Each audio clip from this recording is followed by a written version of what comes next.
This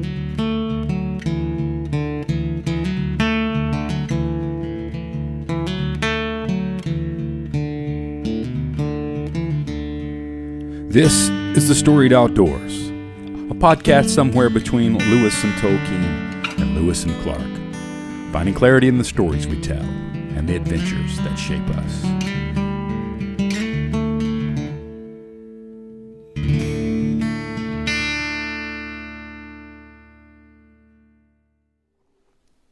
Welcome to the Storied Outdoors. My name is Brad Hill, and I'm joined by my pal Brian Gill, and we are fired up today to sit down again and welcome back to the show Dr. Matt Lewis, college professor, fisheries scientist, passionate outdoorsman.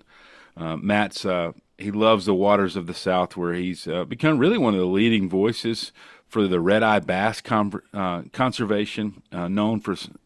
I love the term that we use, the Alabama's brook trout. These fish really open the door for, you wrote the book that we talked about before, fly fishing for redeye bass. And then now, we talked about in our previous episode, you were in the process of and now have completed and is available. And that's best fly fishing along in Alabama. So you've written articles for Fly Fish Journal, Backcountry Journal, and a lot more. But beyond the page, Matt serves as a vice chair, I think, for the South for the Native Fish Coalition, helped launch Alabama's chapter.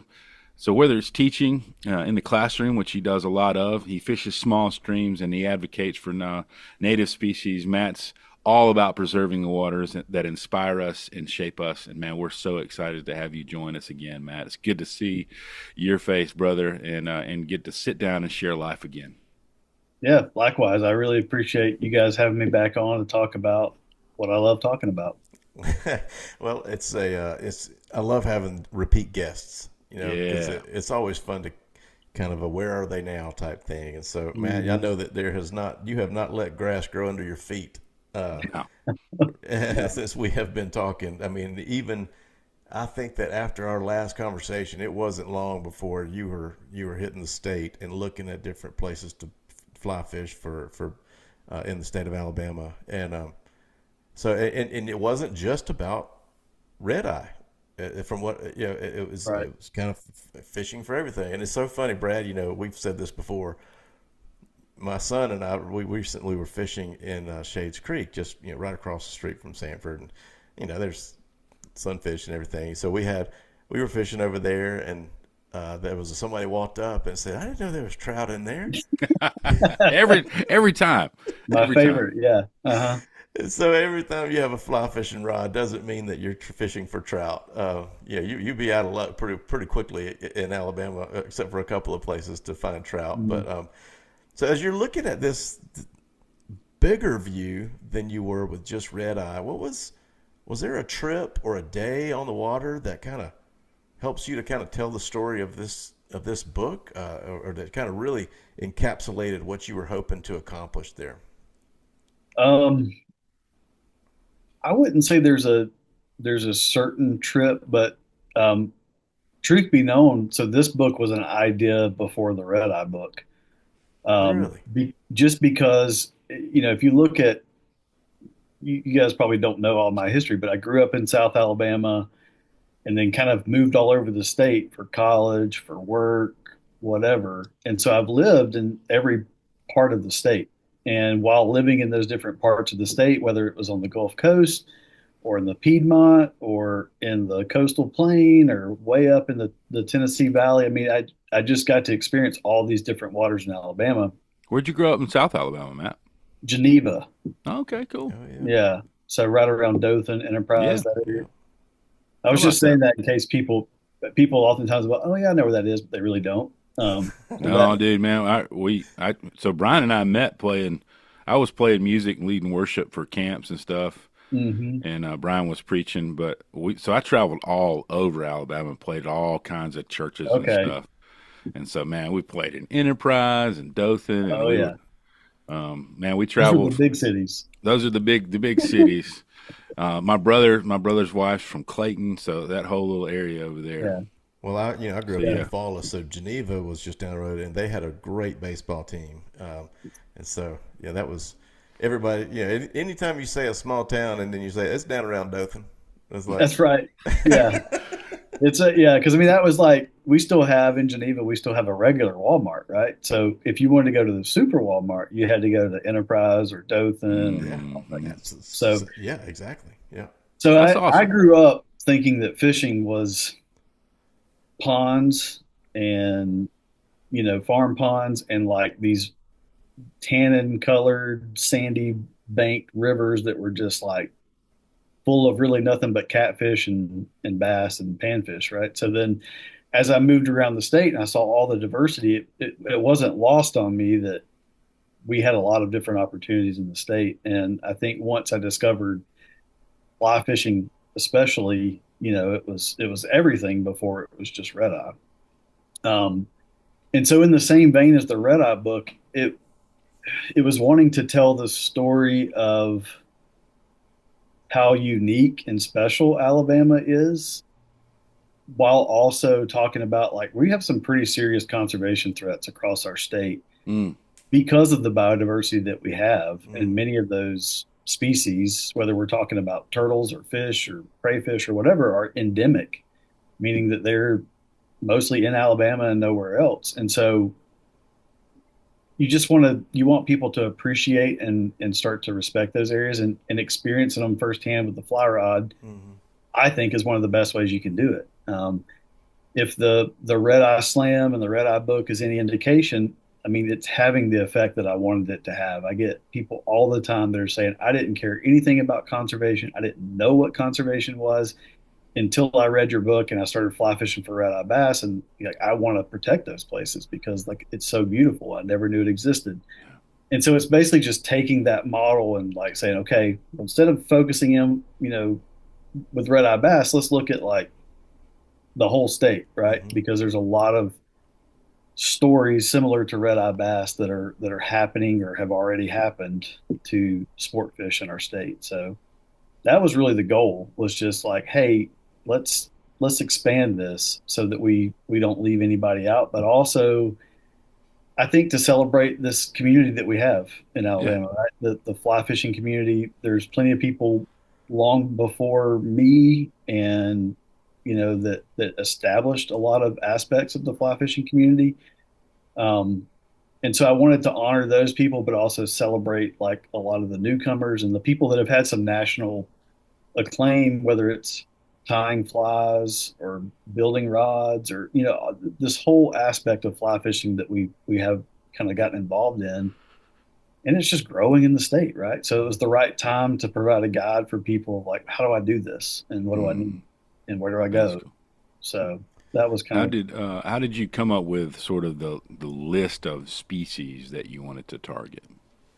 um I started thinking about what's what's probably most accessible, and then I also start thinking about, well, what's unique, Hmm. maybe not necessarily accessible, but unique, um, and kind of left it at that. So, like Mm, for the panfish, it's like, okay, obviously bluegill, crappie, red-breasted sunfish, stuff like that. Now, I'm not going to write a chapter on long-ear sunfish because you'll often catch those, right? But like, I don't know how you would target them. And so that's kind of just bird's eye view how I approached it. Just keep it as general as I could, but also throw in some of those unique things in there, like Choctaw bass, back where I grew up, in the yeah. Choctawhatchee rivers, the Hmm. the coastal plain rivers. So that was the goal. Man, I love. I bet that was, you know,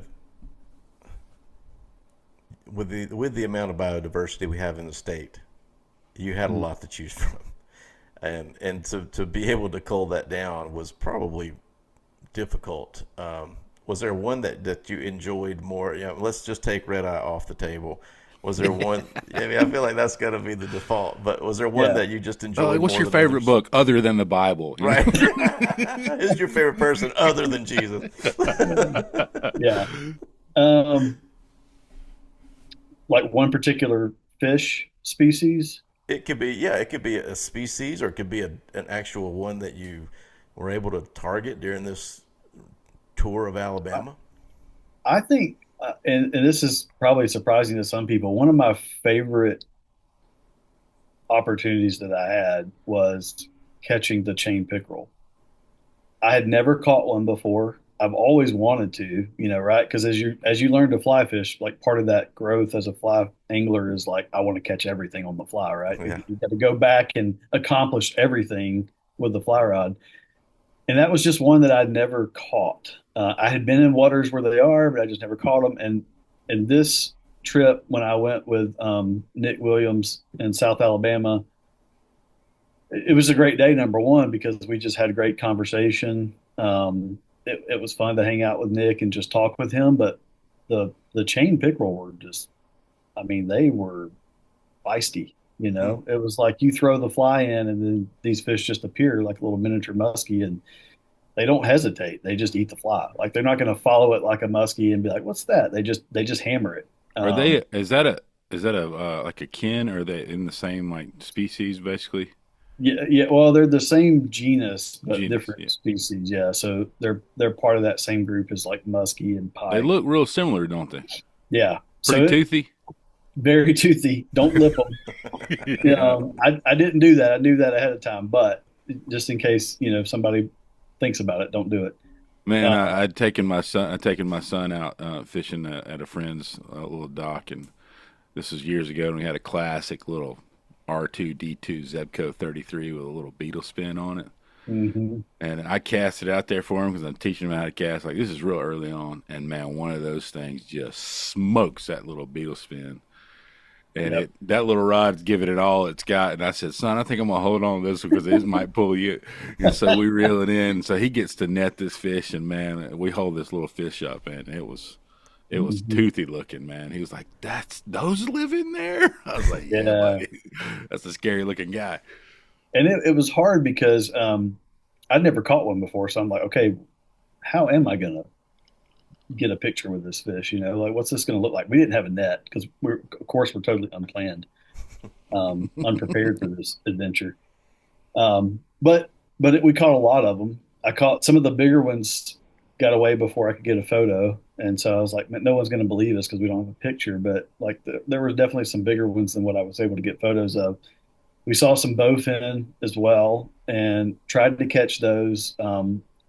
I think Nick might have posted this picture before, but he took a picture of me sitting on the boat with this big streamer fly box open on my lap, looking at it, and you can see the bowfin in the water over to my right. Hmm. Because I'm literally just sitting there like, all right, well, he doesn't like that. Let's try this one. And I went through that all day long, just trying to just Yeah, annoy this fish to bite, and it never would, and it drove me insane. our buddy. Um, Did you ever meet Blake Walters? We've had him on the show before. Blake is the Fairhope Fly guy. He's got he pulls a skiff with a VW van, camper van. oh, no, But that anyway, sounds awesome, but I haven't met him. he's a guide in Fairhope and a good friend of mine, and he and I went up into the upper Delta and tried to catch some bowfin on fly. He never could get it to eat. I think he's caught some on a fly since then, and it was like a Mhm. leech pattern that he caught it on. Yeah. It was like a black leech pattern that he caught it on, but man, I watched him catch them on conventional tackle, and the way he had to set the hook because their mouth is very, very like bony. Yes. And Yep. man, he would set the hook, and I'm like, that thing's about to fly out of the water, man. It was You like got he to got, really Bill dance it. Yeah. Yeah. yeah. I mean, I was like, did you just hook a stump? But Yeah. man, Making that some is a lips. freaky looking Yeah. fish, man. Yeah. And they're like prehistoric fish, right? They haven't Yeah, they changed look much it. for millions of years. So it's kind of cool if you're able to catch one too. It's like a living dinosaur. Yeah, absolutely. But after we caught those fish, we were just kind of riding around and we found an old like uh, Native American like shell mound, and there was like pottery pieces in it, and we were just kind of looking at that. I mean, it's like, man, this is such a cool day. Like That's Yeah. cool. we caught some pickerel, we looked at some Indian pottery. Like, I mean, that was pretty cool. Wow, That's that's And so amazing. amazing. it's that holistic approach to not just enjoying the species and the time on the water, but also like just the camaraderie and the fellowship with whoever you're with, and also just whatever local things there are to experience or participate in that area, whether it's a restaurant or a certain site to see or a certain landmark, whatever.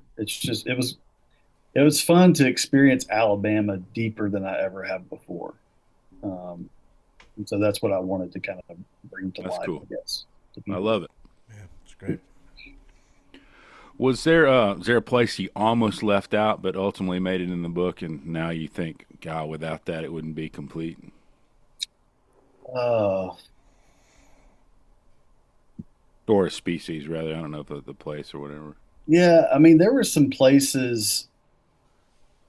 I mean, I was reluctant to cover any like lakes, right? Because I mean, I don't ever fish lakes. Hmm. And the Fishing Alabama book that Ed Mashburn wrote a long time ago through the same publisher, um, he focused a lot more on kind of lakes Mm, and the still waters. And so obviously for a fly fishing book, I wanted it to be more leaning, to the rivers and streams and creeks and things like that. But also the more I thought about it, I'm like, man, I mean, I've had some pretty cool days on some of the lakes before. And maybe there's some things out there that just I haven't experienced because I've got this bias towards flowing water. moving water, yeah. Maybe I'm missing out on some stuff and so I wanted to include that because I don't think you could write Alabama's best fly fishing, if you forget about places like Gunnersville Yeah. and you follow it, like all these places that are known bass, you know, meccas, I guess. So Yeah. that was the closest thing I could think of. Yeah, no, it's good. Man, I have never really seriously fished Lake Gunnersville with my fly rod. I'll get in my kayak with my children, especially when the mayflies are hatching, Hmm. and that's a ton of fun. I mean, you have a chance to catch some big bass when you're fishing for those brim that are popping the Right. water every time a mayfly hits. But just to seriously approach fly fishing on a lake, it's a little overwhelming, honestly. I mean, because I mean, we were wearing them out with a purple worm, and a good day is like five or six, you know. Right. Yeah. And Uh-huh. you're I What's don't that know, saying, Brian? You can use any color you want, as long as it's purple. as long as it's purple. But yeah, I mean, gosh, I would love to do that. Like, I'd love to do that. I don't even think I have the gear though. You know, I think that you would probably need I don't know, like a 7 or 8, maybe 9 pound Yeah. If fly. if you're primarily too like if you're fishing for bass, at least certain times of the year, you're targeting like the shore, right? And Yeah, so, but there's a lot of structure in lakes that I mean I know nothing about because I've never had like the bass boat with all the you know sonar and depth finders and that kind of stuff. But if you can find that offshore structure, you're still you can still get to those areas with a fly rod. You may just have to have a sinking line Single or line, yeah. an intermediate line or something like that. And that, so I think it can get a little bit more technical pretty quick. yeah, Like, where you're going to have like maybe three or four different rods rigged up for different scenarios. yeah. But I like the simplicity of going on a stream and just like, all right, I've got Yeah. floating line, I've got a small rod, I've got a handful of poppers. Like, that's all I need. That's all you need. There's the simplicity of it is so appealing. Um, man, when you Hmm. just get out there, and if they're not biting what you got, then keep trying. I don't, yeah. If they don't want to eat this, I don't want to catch them, right? Yeah, yeah, exactly. I want to do it my way. Mm, So this was, although it may have been your first idea for a book, it wasn't your first book, but yeah. it was different in its nature as being kind of a guidebook. What was one of the biggest challenges in capturing both the technical details, but also still maintaining this sense of wonder and exploration of and honoring the beauty of finding a spot, or finding Mhm. something on your own. So how did you balance that? Yeah, but the editor and I butted heads quite a bit because I guess in my mind I was never writing a guidebook, right? I Hmm. was just writing a book about fly fishing in Alabama. Hmm. And when I turned it in, it's kind of a funny story. I'm sure I still have the email somewhere, but the editor came back and he was like, this is really great. That's awesome. All these accolades. And then, but this is just not going to cut it as a guidebook Cool, cool, cool, cool. This is because not. there's no like there is not enough information for people to go, find these places. And in my head, I'm like, well, that's on purpose, Yeah, right? Like that wasn't my intent. Are we not on the same page you're here? going to be getting a lot of emails. Yeah. And so I went back and I just started thinking, I'm like, okay, how do I toe that line between exposure and awareness, right? Hmm. That's always the question. And so Without like hot spotting somebody.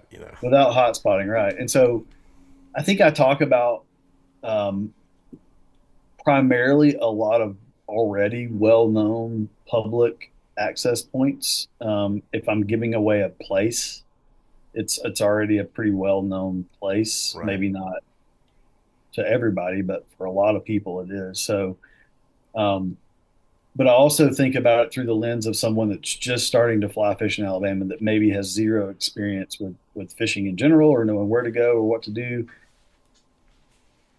This is like giving them, you know, Pandora's box as far as like you can just go here and do this or you can go here and do that. But for people that are already experienced, it's like, oh yeah, that's a very well known spot, right? I don't go there because there's a lot of people there. I go somewhere else. Hmm. So I think it was providing those places that were already well known that might help the beginner, the newcomer to the sport, but it's not going to necessarily out any of the more hidden or secluded places that the more experienced anglers have Yeah. found and discovered over the years.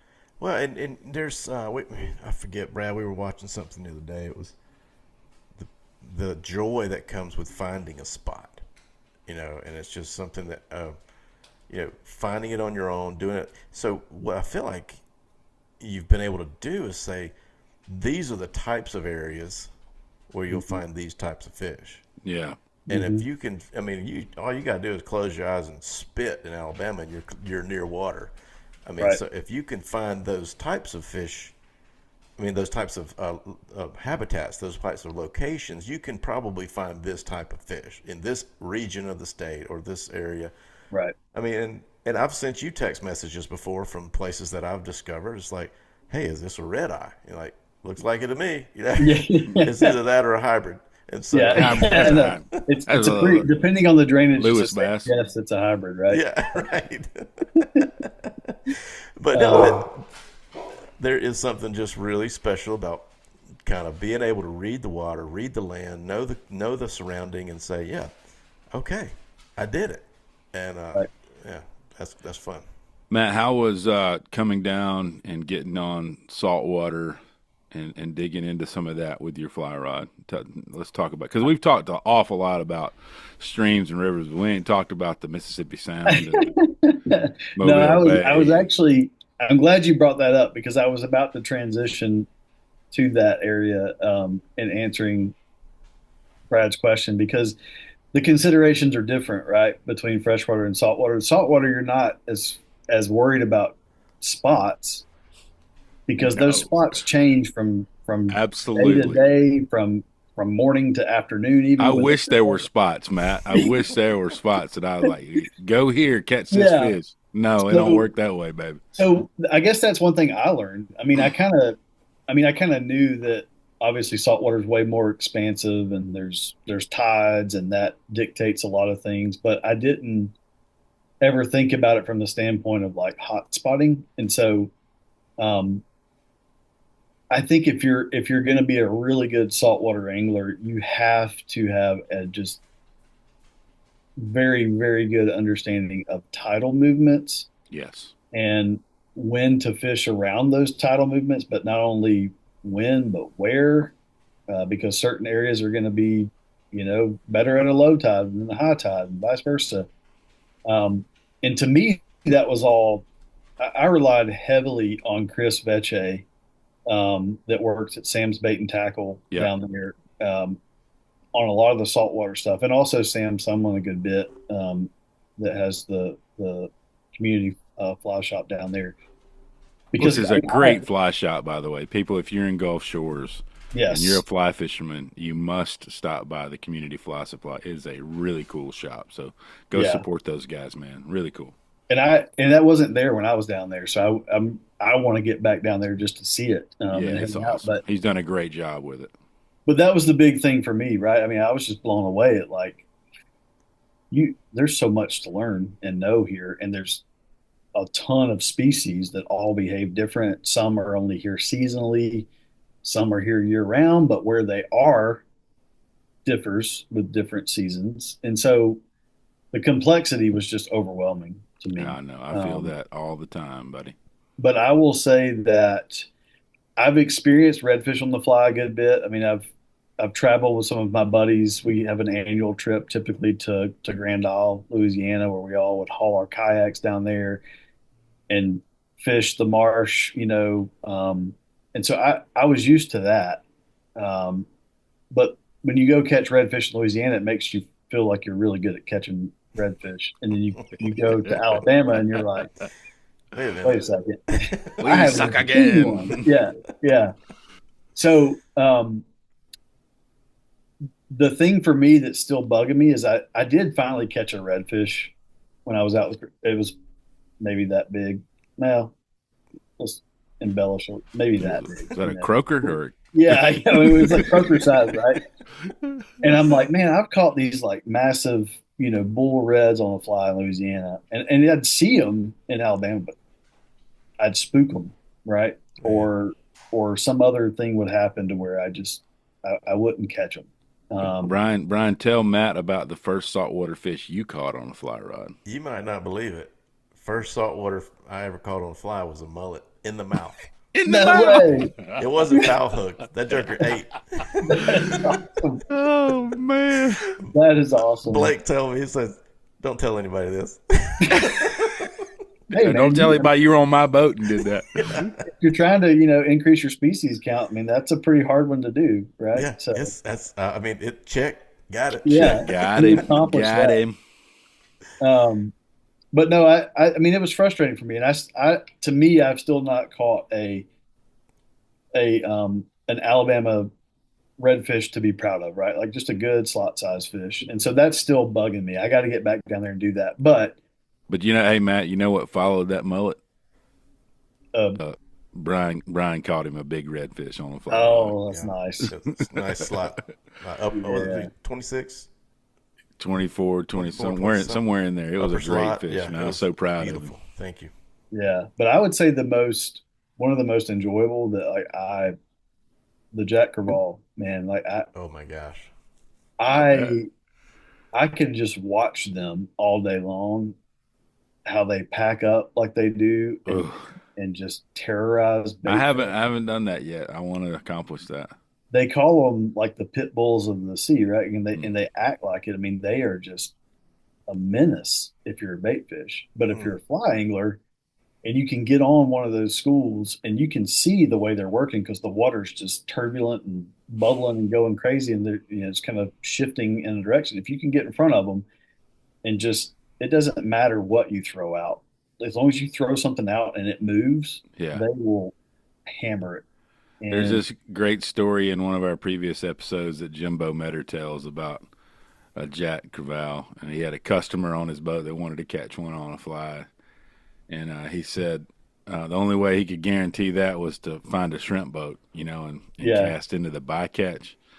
And I to this day I still want to like maybe get with Ben Meadows and the guys at Dorsal and do like a short film where we reenact this story because he said he tied on like a big clouds like a big minnow pattern, hmm and that guy threw right into it, and there he saw it. He saw it hit, He said, that's back when I was smoking cigars and I lit up a big old long Churchill cigar. I said, that's a Churchill fish right there. That guy said, what do you mean? He said, I'm going to finish smoking this cigar. You still going to be fighting that fish. Yeah. And I mean, that's the truth. Like, I mean, the first one I caught, it took me about 45 minutes to get him. Golly. And we were chasing the thing around. I mean, They're so fast and I have hard fighting. never experienced power like that. And I'd also never experienced fatigue in myself like that before Oh, gosh, I from bet. angling, And I just, after we caught that one and we got the photos and stuff, I was like, I think Jimbo said this before too about that same story. He was like, I asked the guy, so you want to go catch another one? No, Yes, I'm good. good. And that's kind of how I was. I'm like, hey, that I've done it, you know. But we went out again and we got on the pack like that again. Of course, I, wasn't as tired. I was fresh, ready, and I was like, yeah, man, let's go catch them. Like so it is such a exhilarating and thrilling thing, That's and awesome. it's sight fishing. It's everything you want from fly fishing, and that's just one species that you can catch. Then you can get on Spanish mackerel. You can go get on redfish.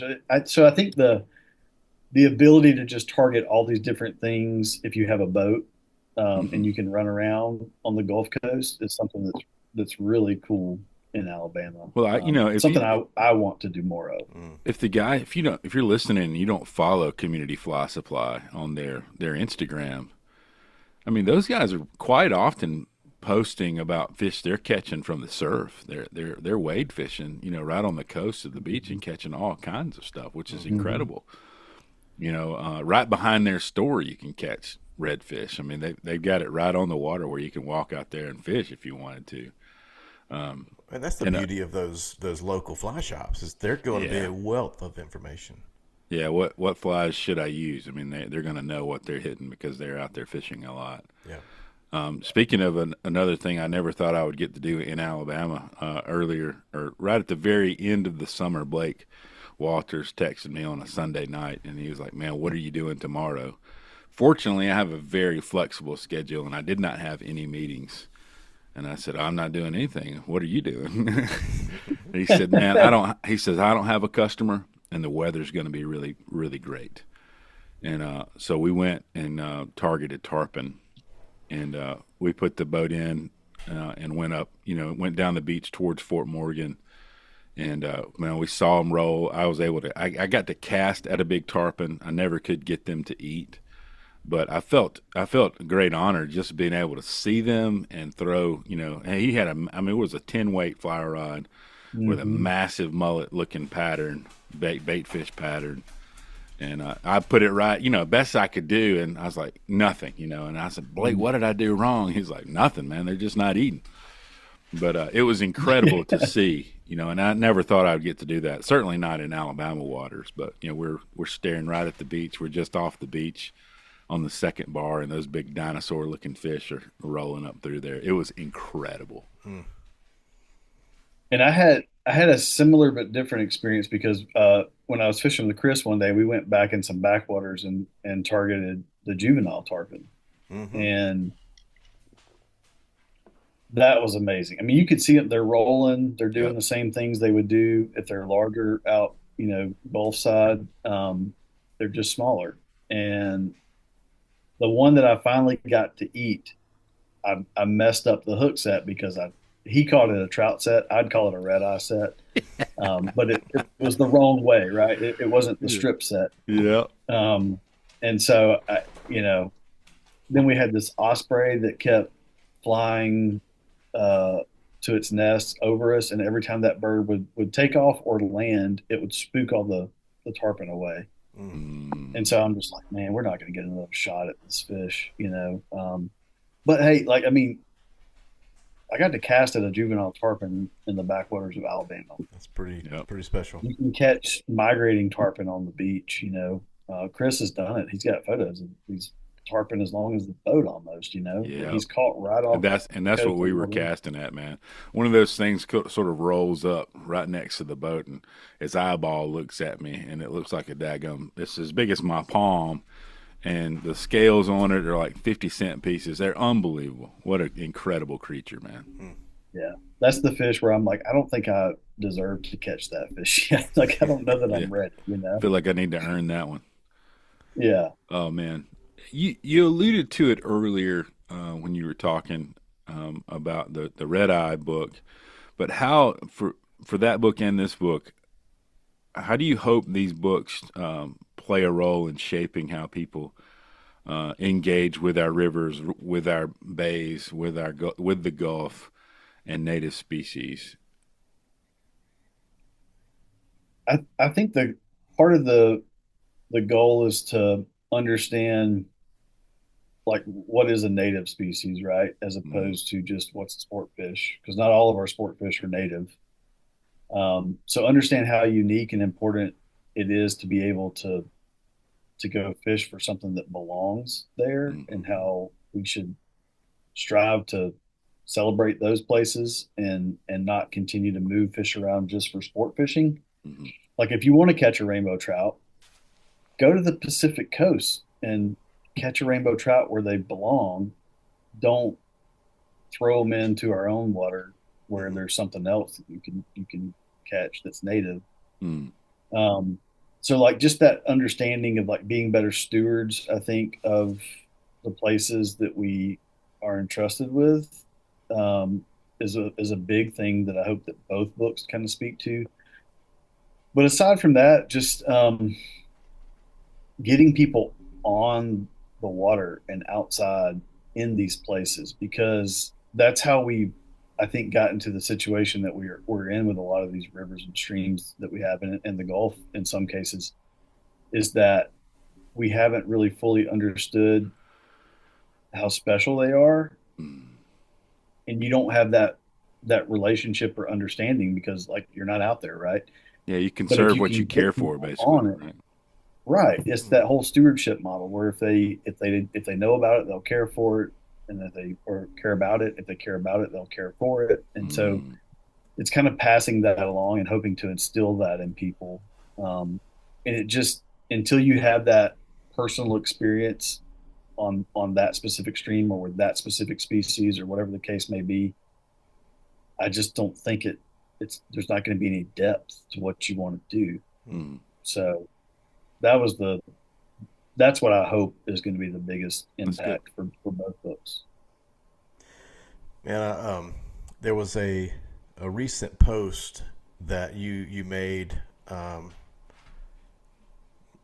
talking. It was almost felt like, and I haven't talked to you a whole lot about this, but it felt a little bit like a lament of people going so fast and catching the red eye slam so quickly. And in one of the posts, you said, I acknowledge that we did this slam, the slam that saves video, in a day, and it was, basically just to kind of, it was for the film, but you had a different hope that people would do this differently. Um, Mm. can you speak a little bit about that? Yeah, so I mean, I think like when I wrote the Fly Fishing for Red Eye Bass book, one of the things that I was fortunate enough to do is spend a lot of time in each of those river systems pursuing those different species of red eye bass. And that's what kind of fueled the passion and everything. Cause just being out there and the hands-on experience that I got in writing that book and learning more about those fish. And the goal was always to have a film because, we've talked about this before. I get tired of watching all these different fly fishing film shows, and it's like, oh, tarpon again, or bonefish, or permit, or smallmouth, and it's like, Slow motion why backcast not? with a waterfall. Yeah, I mean, why not red eye bass, right? Yeah. And so, I was just thrilled that we were able to do that through Ben and George with Dorsal Outdoors, and then also with Mary Beth.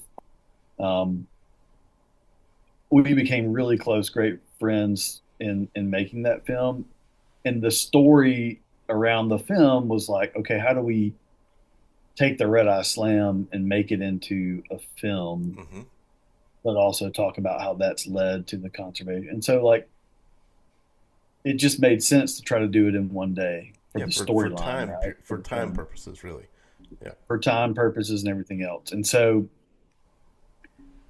I didn't have any other thoughts about like what might this cause or how might people interpret this. And what Mm, it led to is I think a lot of people wanting to do the slam, but it also led to a lot of people wanting to do the slam in one day. Hmm.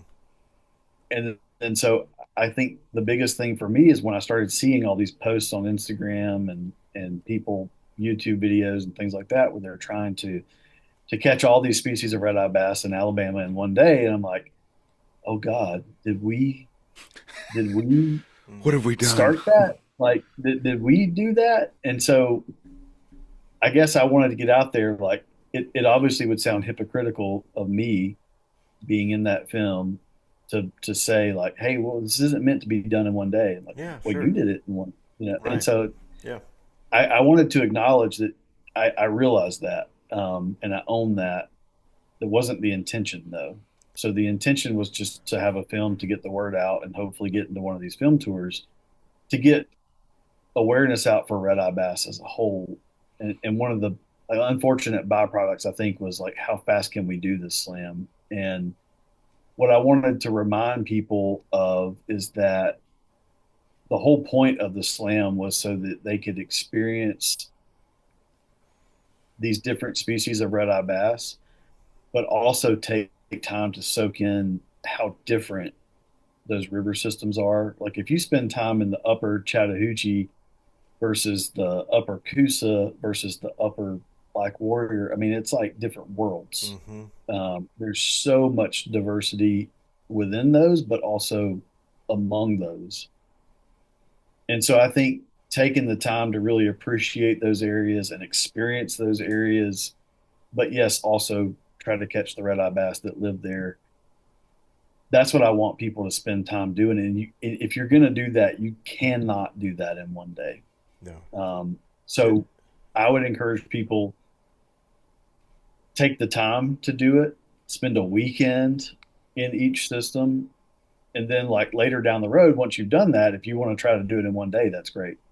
But I feel like you're cheapening the experience and you're cheapening yourself if the first time you go after it, it's like, how fast can I do it? Mm. Because I mean, what are you doing besides catching them, right? Yeah, it So, feels like there's so much that's lost when we rush through uh, mm, an experience, and not everything has to be efficient. There are so many right. things that are inefficient, but they're good, and and I think that exploring new waters should not be efficient. You know, take No. your time, look around. It's some of the places you just mentioned are some of the most beautiful places in the United States, and Yeah. the to speed through that is it's not doing a service to that fish's native habitat. Um, Right. yeah. Well, thank you for mentioning that and for sharing that because I do think that there's yeah, especially I don't know, there's a culture that not just with fly fishing but just in general in the world we live in where we have to do things as fast as we can and we have to Mhm. be as efficient and we have to be as scheduled and you know the joy for me is to be out there without a schedule and without an Yeah. agenda and there's nothing left in the day for me to do but just enjoy that water that Absolutely. that's Yeah. just peace for me. I mean, I get anxious because so I do this thing every late spring, early summer with my buddy Will Munhinke in South Carolina and Scotty Keener we call Redeye Camp. And nice. every spring or summer we take a long weekend and we just go somewhere, whether it's Alabama or Georgia or South Carolina, but we kind of pick a species of red eye bass and kind of go to that area and just spend 3 or 4 days there, Mm. fishing for them. At night we grill steaks, smoke Mm, cigars, have a few beers, just enjoy the fellowship. and the pursuit of these great fish in these places. And we were talking a lot about that this last trip because even when I lived in Auburn and I was so close to some of these places that I really like to fish, where like, I mean, they were day trips for me. I always felt this pressure, right? Because I've got kids and I have a wife, and yeah, I can go, but I got to be home by like 5 or 6 because that's when dinner time and bath Mm. time and bedtime and all that stuff, and I want to be there for those things, but it also I felt rushed just on one stream because I didn't have unlimited time, right? And so Yeah. when I go on these red eye camps, we usually go to South Carolina or other places that I don't get to experience that much anyway. And so this past year we went to Alabama, and we stayed right on the edge of Talladega National Forest in a cabin. And for the first time, I had to leave Alabama to have a full day where like there was nothing to get back for, like except maybe dinner. Dinner would be later, but like, and I was able just to like fully immerse myself into the place that I love so much. And I've never experienced that before until I left Alabama, which was that kind of hit home for me. I'm like, man, why, why did I wait so long? Why did I have to move to Tennessee before I Mm. was able to fully appreciate Alabama, I guess. Mm. So, and maybe you have to leave somewhere to fully appreciate it, but um, that kind of goes in line with what we were saying, though. We're like, you just don't want to rush through it because you can spend all day on one section of one stream and see all kinds of stuff and also catch fish. Yeah. And that should be the goal, right? Just no stopwatch. Just enjoy it. Yeah. Isn't that the best feeling though? Whenever it dawns on you, like you're standing out in the river and you're like, man, I don't have anywhere else to be today.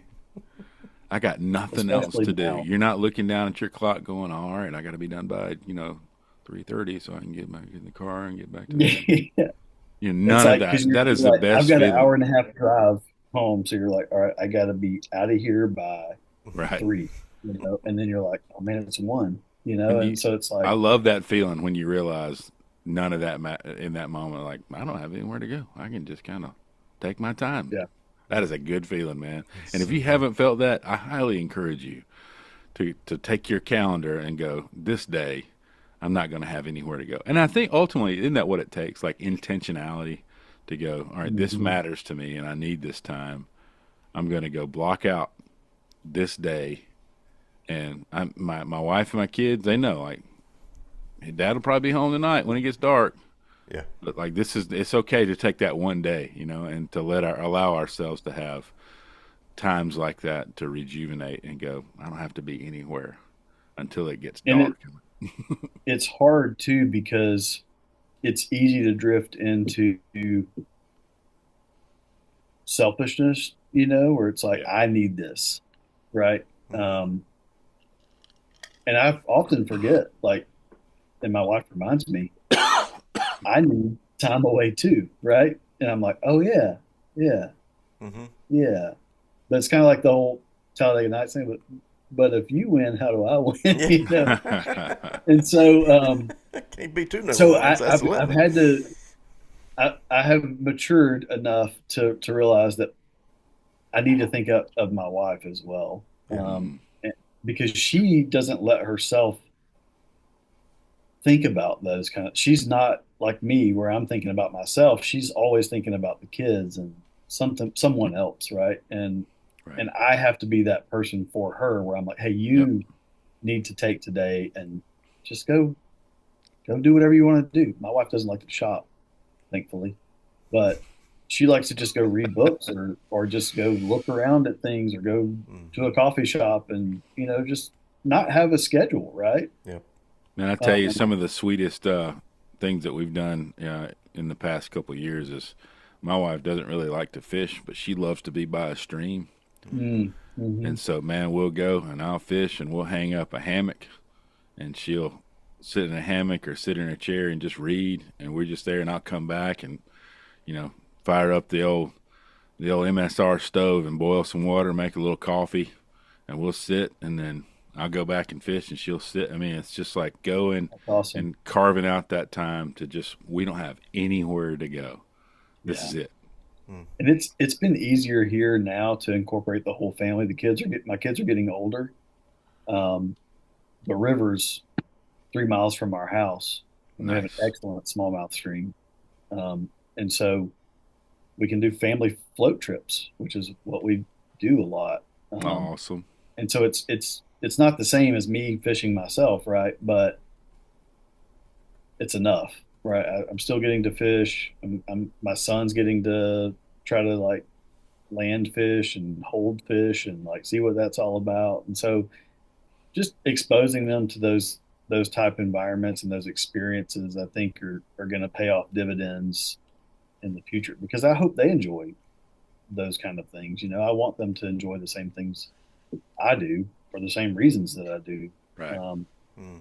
but if I just tell them that rather than show them, it doesn't mean the same thing. Yeah. So, Yeah. What is as you wrote and carved out these stories and set them into this book, and in both in, as we talked earlier, both instructional and and stories.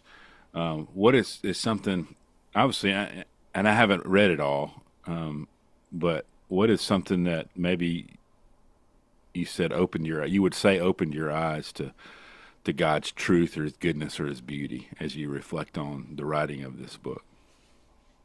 hmm,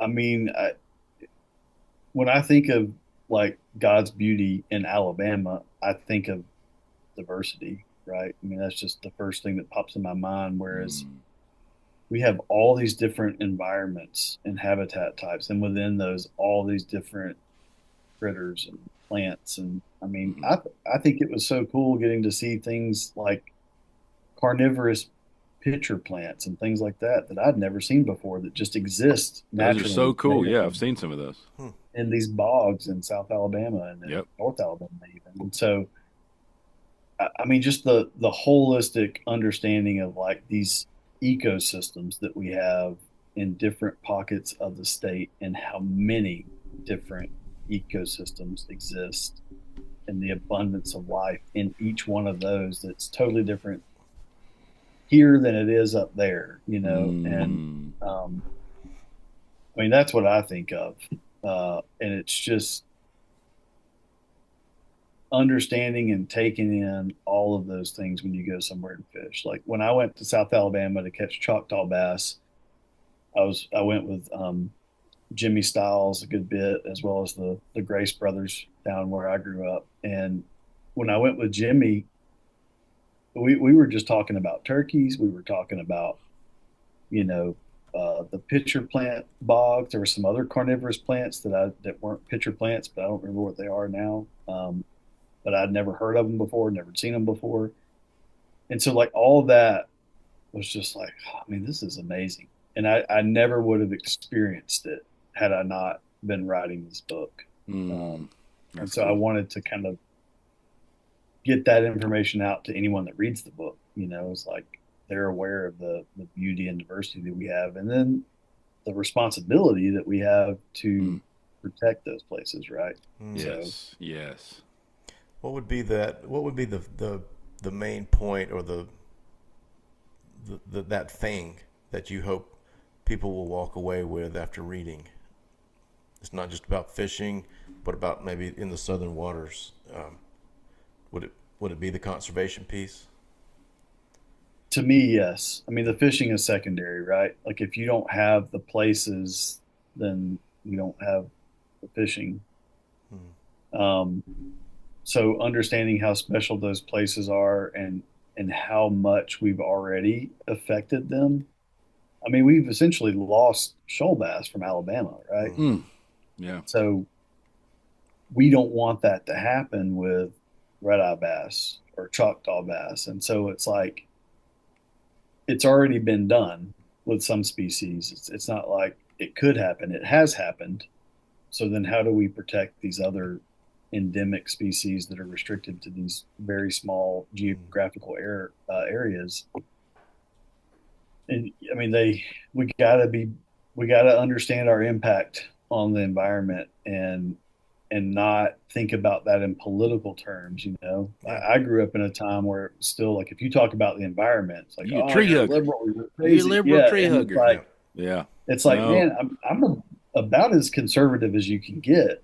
And I, man, I have just, my eyes have been opened through the lens of red eye bass and fly fishing for all these different species across Alabama. I've been awakened to understand how much we've affected our environment, but also, like, I guess the hope is that, like, it's not too late.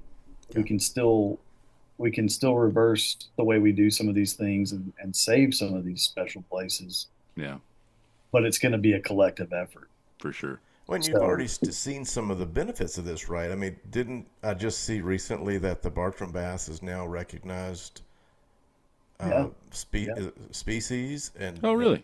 The, the Cool. Altamaha and the Bartram's bass were finally, we've been waiting for several decades now, finally formally described. Um, and so now we have seven described species of red-eye bass, whereas before I'd like, well, there's five described and two undescribed, but really there's seven species, right? And so Interesting. now it's just all, it's official, so it's yeah, easier. So the Um, Bartrams, is that who's that named after? William Bartram, the Okay. So the naturalist that went across the okay, southeast, kind of naming these there we go. things. Because Yeah. down here we have like the canoe trail, and I think it's Hmm. named after him. Where it's pretty cool, Same man. person. Yeah. All through the bay in the upper delta, there's the Bartram's canoe trail, and they Yeah. have and there's these platforms throughout the delta that you can reserve and camp out on. Though I don't know that I would now where Blake and I were catching those the bowfin was in a little section right next to one of those platforms, and we saw probably 7 or 8 sizable alligators. So I don't know that I want to camp out on. You might wait till the winter time to camp out on that thing, buddy, because there Yeah. was some massive, massive looking alligators in there with those bowfin. But yeah, Yeah. so I was wondering if that was the same Bartrams. Um, Hmm. Hmm. that's very cool. Very so cool. and it took several decades, but that's just the nature of it. But if you don't talk about it, then 2 decades from now, it's not going to change. So Mm, even if it Right. takes a long time, it's good work, and the things that you're doing with conservation and bringing awareness to these species is so good. And thankful for what you do. yeah, man. Yeah. Um, Well, I mean, to me, I feel like I'm just playing outside, right? I mean, it's a passion for me, so it doesn't feel like work. Right. Which is, I mean, I will say that I think a lot of people still remember my days at Auburn when I would just go fish all the time, right? My sampling. Um, and working. there was a lot of that, and it was fun, right? But they don't see the hours in the lab, and they don't see the hours in front of the computer screen doing the analyses and doing the writing, and just all the hours spent doing that kind of stuff. And so some of it does feel like work, but I Sure. think the overall mission and hoping to move the needle is just a passion. I mean, it doesn't feel like work, Mm. That's but great. aspects of it can. But Well, but yeah, no, in academia, they say you get to teach, you get paid to grade papers. that's right. That's right. Yep. Oh man. Which I've learned now. When I first came here and started teaching, I still had like paper tests, right? Like I Yeah. was still like, here, your test and your test. And I'm like, man, we have this Canvas system. Let me just, other people utilize that. Just make the test online, and then it grades it for you, and you just get the score. And you might have to go back and grade like an essay question or something, but all the multiple choice and things get graded for you. So Oh, that's fancy. I'm becoming more technologically savvy, Well which is done. making me more efficient, right? But That's when efficiency's good. Yeah. that's right. That's a We good want to Yeah. use of efficiently grade efficiency. these tests, but we want to slowly catch these fish. Not efficient on the stream, efficient in the office and There we classroom. go. Yeah. I love it. I That's love fun. it. Yeah. Matt, how can people support your work, and where can they find this book? So the Alabama's Best Fly Fishing is, they always say wherever books are sold, right? So I don't know where all that is. I personally haven't verified, but Barnes and Noble's Books a Million across Alabama should have them. A Cool. lot of fly shops have them. I know Deep South keeps them in stock pretty regularly. We need to get it at Amazon, we need to get it in McCoy yeah, Outdoors down here in Mobile. yeah. I mean, this is one of those books that I guess one of the benefits of working through a publisher was I didn't have to worry with getting my book anywhere. They just do that. Nice. So it's like it's carried through Angler's Book Supply and like all the distributors that people are used to working with to get books to put in their stores. Like that process is kind of taken care of. Awesome. Um, and so you can get that through just about any of those avenues. So yeah, it's pretty widely available. I have no idea how well it's doing because I will get semi-annual statements that I'll learn. So it's You'll not like find my out. Redeye book where I can look monthly and see how many have sold, you know. Yeah. Yeah. So Very cool. yeah, Wow. That's fun. Well, it's been a great conversation, Matt. Thanks for carving out some time, and been wanting to sit down with you and hear about the book. Uh, and one thing we didn't talk about that now that I'm thinking about closing, but one thing I do want to hear about are who are some of the notable people that you. I mean, obviously you don't want to single people out. So this is my favorite, but there were probably some people that you encountered in this process that were some interesting folks that were really like you said earlier, somebody that you were fishing with, and you guys had great conversation. What were some of those that sort of stick out to you? The people of fly fishing world in Alabama. yeah. I mean, there's so many. I mean, like everyone in that book, and then some people that weren't in the book, you know, have made a stamp on Alabama, I think, and inevitably you leave some people out Sure. always. But um, I mean, I would say some other guests you guys have had on that were prominent in this book. So Jimbo Metter, Yeah. I mean, absolutely could Hey, sit did I there and get just credit for listen that to him picture that talk. I gave you? You got credit in there for that picture. Hey. So I mean that I could just listen to him talk all day long about anything Yeah. because you think Read the about phone the books. experience that someone like him has had in a particular area of Alabama, but also across the state. Um, it was just it was so cool being able to talk to him, and then experiencing the Gulf Coast with Chris. I mean, you're talking about an encyclopedic knowledge of both the species that live there and how to target them. Yeah. I don't know that there's anyone that knows them better than he does. And so just being in his presence and soaking up all that information was eye opening to me. And then you know the conversations with Nick and the some of the chain pickerel fishing and bowfin trying to catch bowfin fishing.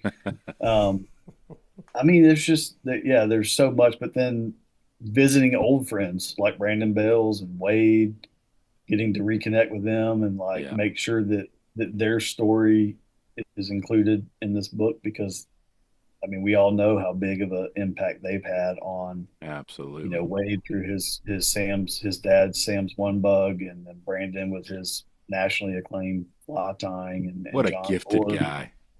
Yeah, I mean there's so many and there's so many others now that since writing the book that maybe have gotten into guiding or have gotten into fly tying.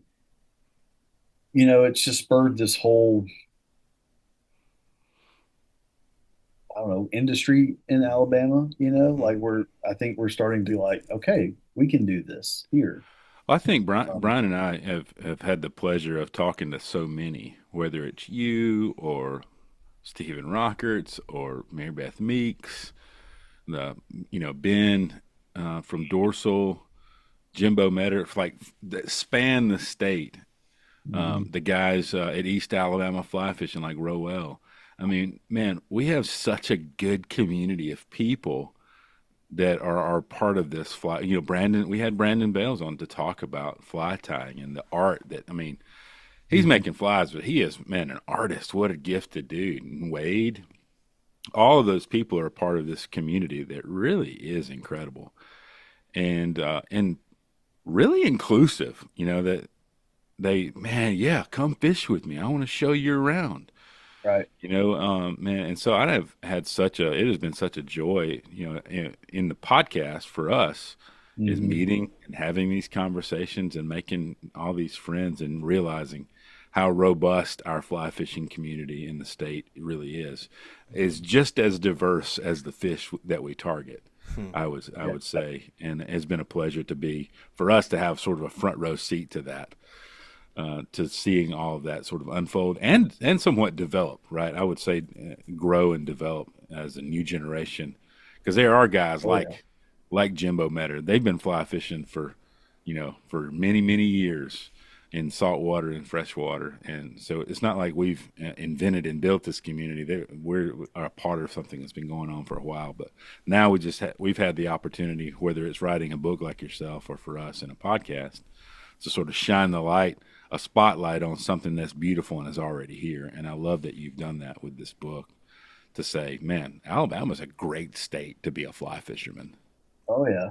Yeah. And not only that, but also I think I mentioned this last time, but like it's not that fly fishing is new in Alabama or the fly fishing community is new in Alabama, but we're starting to get better at connecting. Yes. The north part of the state with the southern part of the state, and then the middle part of, and kind of everybody's kind of, you're having this cross pollination Hmm. occur with, um, hey, I want to catch smallmouth, but you want to catch a redfish. And so maybe we could do a trip swap and things like that. Yep. And so, like, all of that I think has been really really cool to see and watch unfold. And I'm curious to see where it goes.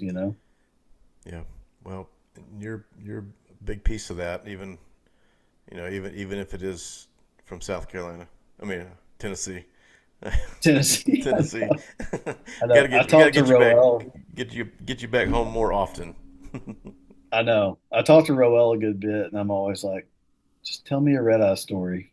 Tell me, tell me what's happening down there, man. Are they still Um, jumping? Are they still there? yeah, do they still eat the poppers the way I like with the real aggressive, Hey, I Um, think that y'all got your own saying is for the red eyes, the any color popper you want as long as it's yellow. that's right, that's right. But then they always like to mess with me because Drew with East Alabama fly fishing, he always likes to say white as the color, and I'm like, man, you just don't know how to use yellow if you're using white. I think, You're still using the wrong color. man, I think my favorite, and Jimbo told it on our episode, but he told, you know, when I got to visit with him and Wade, you know, I was telling you that before we started recording, but recently I had coffee with Jimbo and Wade at the same time. What a treasure that was. And, you know, I Mm. heard some stories that he's told many times before, and they're always just as good. I would sit there and listen to them over and over anyway. But he told that one about his buddy that talked about the popper. He said, you know, my favorite thing is where that popper was. That's right. Yeah. Yep. Yeah. Oh Yeah. gosh. Well, Nobody can tell it like Jimbo. whether it's white or yellow, it's my favorite thing is that hole where it was. Mm, Yep. nothing like it. Absolutely. I can get on board with that. Amen. What a great conversation. Um, and I hope people go and find this book. We'll have it linked in the show notes and on our website for people to go and find out. Like, man, to start, if you're a new and you want to start fly fishing, man, this is a great way to get started. Find your way around our amazing state and target some amazing fish and take your time, drink it all in, and see, man, just how diverse our state is in fish. You know, the most diverse fishery in the country. You know, from one end to the other, man, you can catch all manner of fish, and you can do it with a fly rod. It's not just trout that we catch a fly Mhm. rod, but there's all kinds of fish you can target with a fly rod, and it is an absolute blast to do so. So, man, thanks for joining us. We hope this conversation does inspire people to get out there to experience creation, and I hope they do take time write their own stories and share some adventures in the place that we love to call the Storied Outdoors.